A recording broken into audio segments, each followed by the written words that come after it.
都让想让水呀！我怎么不听你摸不着急啊，果然没人家属啊。Our thoughts and prayers are with the bereaved families affected.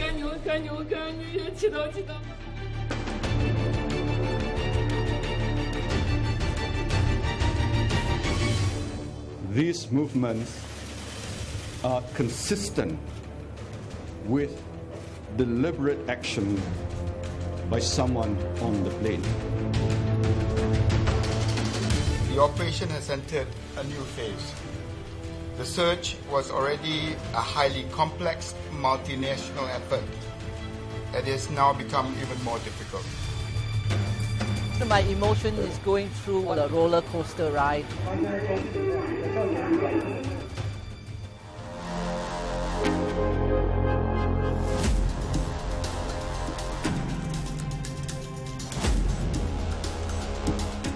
In the early hours of Saturday the 8th of March, Malaysia Airlines Flight 370 vanished into the night.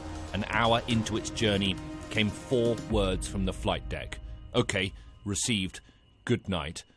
And with that, it was gone. This programme will look back at the search so far and how it has expanded to cover 1/10 of the world's surface. We will also examine what we know about the pilots and the passengers on board and explore the theories of what might have happened to this plane on what should have been a routine flight from Kuala Lumpur to Beijing.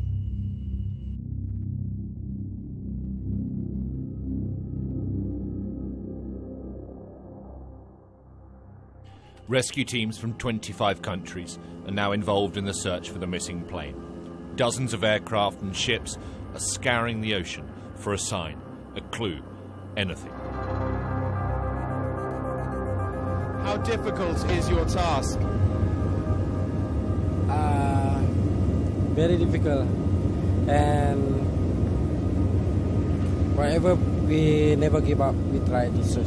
The operation initially centred around the last known location of the aircraft.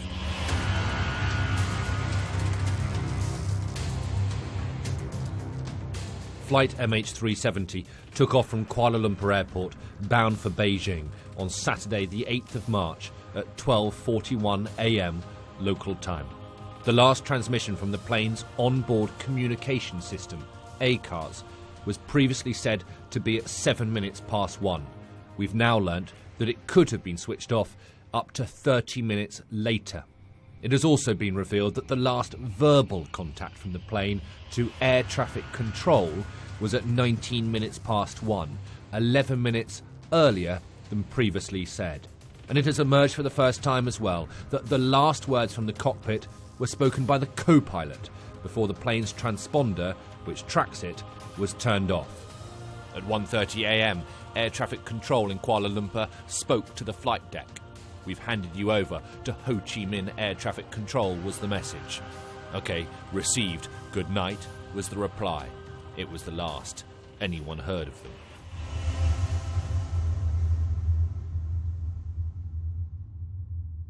An oil slick aroused interest early in the investigation, but was then dismissed. It had nothing to do with the plane. So too, some floating debris, a door perhaps.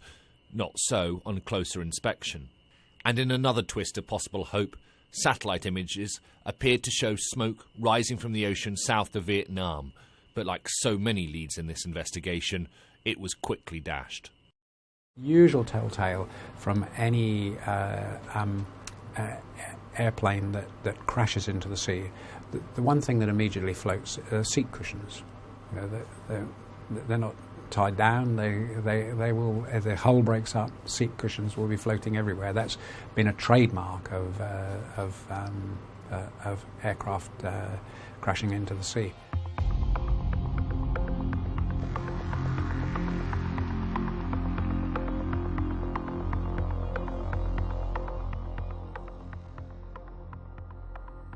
Whatever the fate of flight MH370, the pilots will have played some role. 53-year-old Zahari Ahmed Shah was the captain that evening. He is a vastly experienced pilot with more than 18,500 flying hours under his belt. He was a volunteer in the community program that I organised. At the end of the program, there was this guy helping to stack chairs to clean up that place. And not having met him before, I asked, who is this man? And I was told he works for Malaysian Airlines. I went to say thank you to him, and he introduced himself, giving me his name card. And when I saw he was a captain of a 777, you know, that's the kind of humble person that Captain Zaharie is. The first officer was Fariq Abdul Hamid. He's 27 years old and joined Malaysia Airlines in 2007. He was fairly new to this model of aircraft, a Boeing 777-200. CCTV shows the two men going through security on their way to board the flight that evening. We are told they did not specifically request to fly together that night. Police have started searching their homes, talking to friends and neighbours.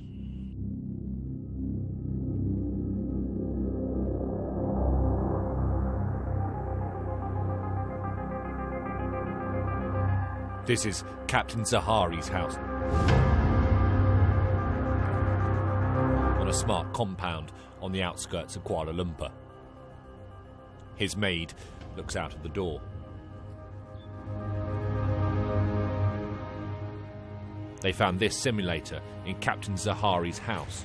The data on it is now being analysed for clues. As a friend, my emotion is going through what I call a roller coaster ride. When you hear of a potential answer, a positive answer, it goes up, and then there's no, it goes back down, and it goes up and goes down. And yeah, it's difficult. And I can just sympathize with the families of the people involved now, because they must be going through much more difficult times. The longer the search goes on, theories that might have been initially dismissed as outlandish are now being treated as credible. Every day, the authorities brief the waiting families on the latest in the investigation. But with no sign of the plane, the grief is becoming unbearable. Emotions are running high.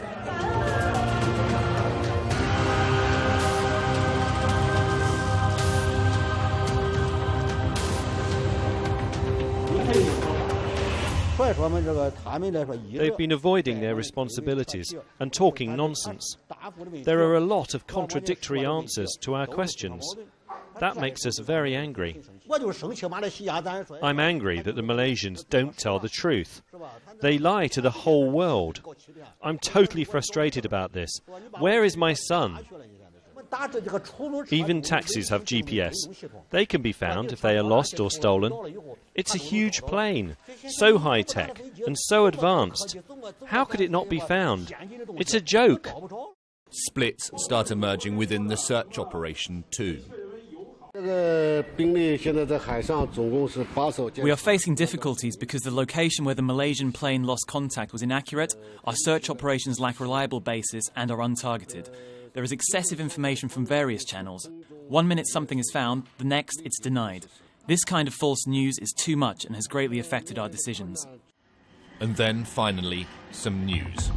A press conference is called. In Beijing, the families prepared to watch it, nervously, expectantly.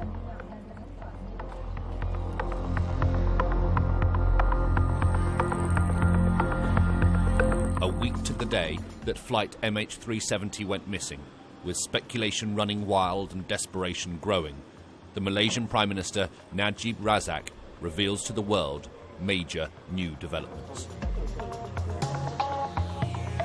We can say with a high degree of certainty that the aircraft communications addressing and reporting system, or ACUS, was disabled just before the aircraft reached the east coast of Peninsular Malaysia.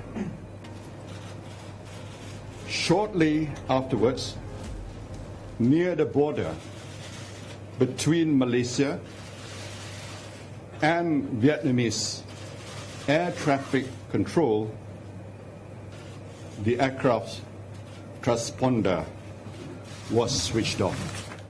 It then flew in a westerly direction back over peninsular Malaysia before turning northwest.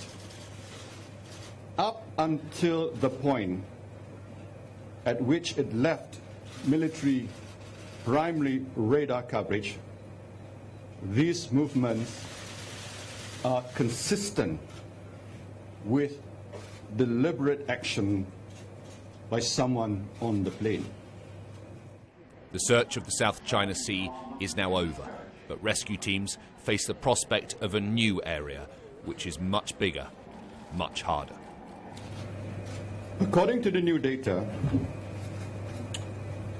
the last confirmed communication between the plane and the satellite was at 8:11 a.m. Malaysian time on Saturday, 8th of March. The investigation team is making further calculations which will indicate how far the aircraft may have flown after the last point of contact. This will help us to refine the search.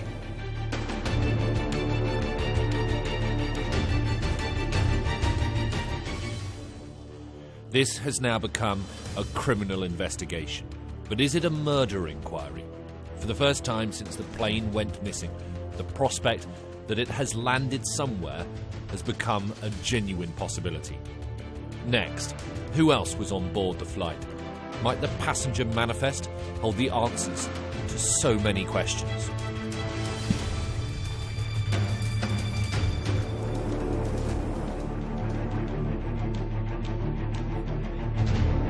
My emotion is going through a roller coaster ride.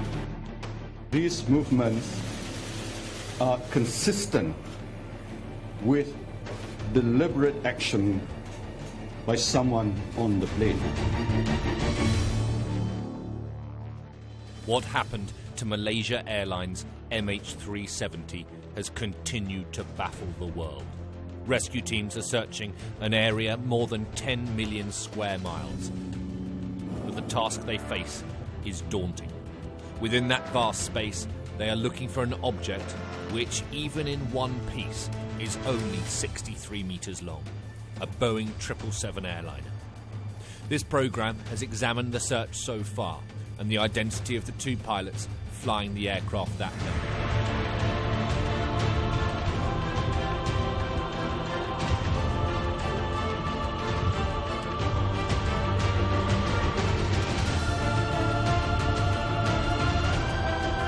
Now look at the other people on board, the passengers, and the question that everybody wants an answer to: what might have happened to this fateful flight?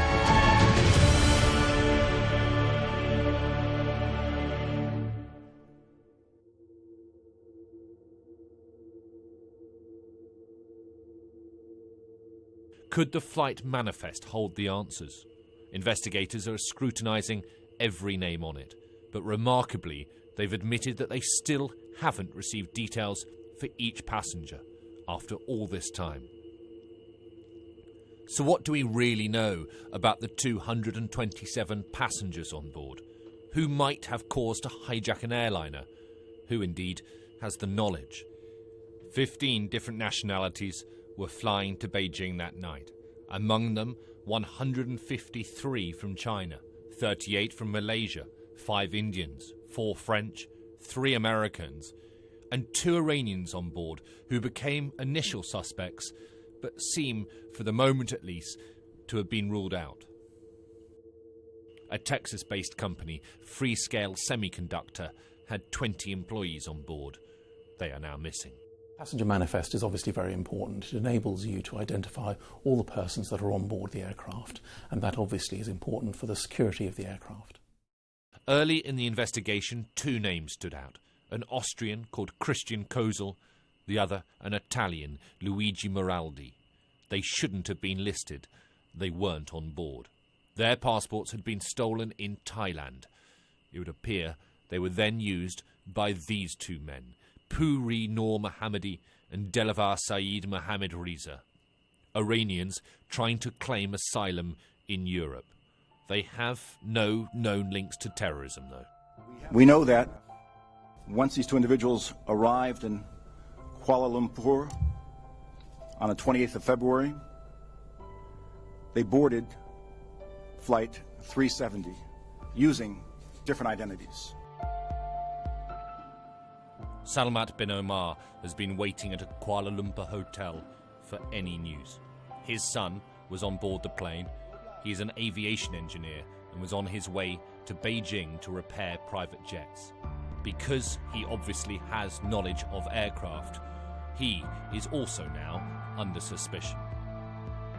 Di peringkat awal, berita yang diterima. When the news came about, it broke my heart because the aircraft was lost. It didn't fall, it didn't crash, it just disappeared. Saya memang faham. Yes, I understand, and we do hope that the investigators do investigate. In my opinion, all I know is that my son is an engineer for private jets and not huge Boeing planes.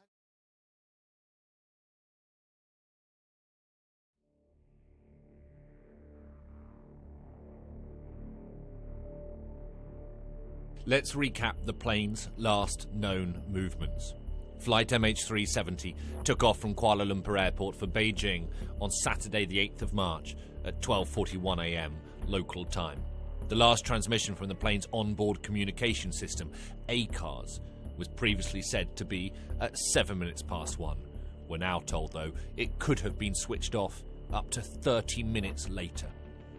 It has also been revealed that the last verbal contact from the plane to air traffic control was at 19 minutes past 1, 11 minutes earlier than previously said. It has emerged for the first time as well that the last words from the cockpit were spoken by the co-pilot before the plane's transponder, which tracks it, was turned off. The next known location for the airliner came after it turned west. It was picked up on military radar over the Andaman Sea. After that, its location is unknown, but we do know that a satellite received a signal from the plane at 11 minutes past 8 in the morning from a distance that puts it in one of 2 flight corridors. According to new information, investigators believe that if the plane flew along the northern corridor, it would have reached from Laos to the Caspian Sea, depending on how fast it was flying. To the south, the search spans from Sumatra in Indonesia to the southern Indian Ocean, some of the deepest waters on Earth. We also know that the plane had enough fuel to fly for around 5 hours after it was last seen on radar off Malaysia. Depending on the altitude it was flying, that would mean it could have travelled anywhere within this range. It leaves a likely search area covering a huge swathe of the globe.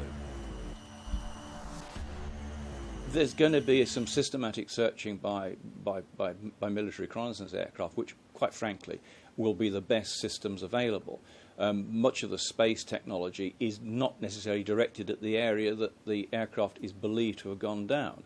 And it's not necessarily going to be the right kind of space-based surveillance system to pick up the kind of debris or clues to the existence of a crashed aircraft. So I think it will rely very much on the numbers of maritime reconnaissance aircraft that are now flocking to help the Malaysians with their search. Based on the data we know, it has been calculated that the plane could have landed at one of 634 runways in 26 countries across the region, if, that is, it was capable of doing so. But India, Pakistan, Kazakhstan and Kyrgyzstan have said they didn't detect any suspicious aircraft movement in their airspace. The Malaysian Prime Minister has confirmed the ACARS system was probably disabled. But what does that mean?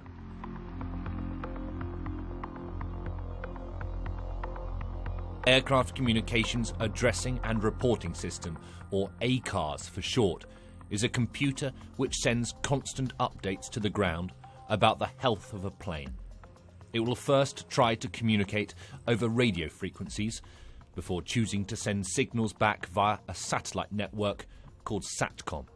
Pilots can choose to request data and to send it.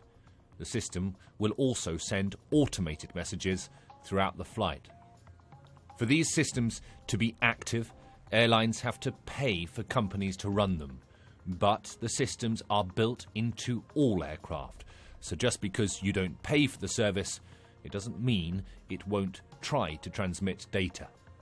It is very easy for someone to pull the circuit breaker on the plane's transponder, which sends electronic replies to the ground when it receives a radio signal. They could also do the same on the ACAR system.